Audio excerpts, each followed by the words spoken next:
சட்டவிரோதமான முறையில் நிதி திரட்டியதாக ஆம் ஆத்மி கட்சி தலைவர்களுக்கு எதிராக எழுந்துள்ள சர்ச்சை குறித்து விசாரிக்க குழு ஒன்றை கட்சி தலைமை அமைத்துள்ளது.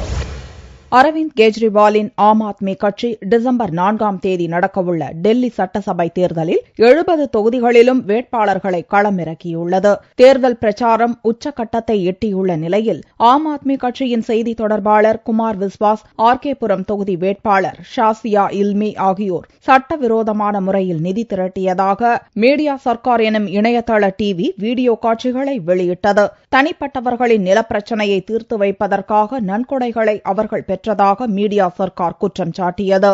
ரகசிய கேமரா மூலம் உரையாடல்களை படம் பிடித்து வெளியிட்ட மீடியா சர்க்கார் இணையதள டிவி ஊழலை ஒழிக்க துவங்கப்பட்ட கட்சியே லஞ்ச ஊழலில் திளைப்பதாக செய்தி வெளியிட்டது.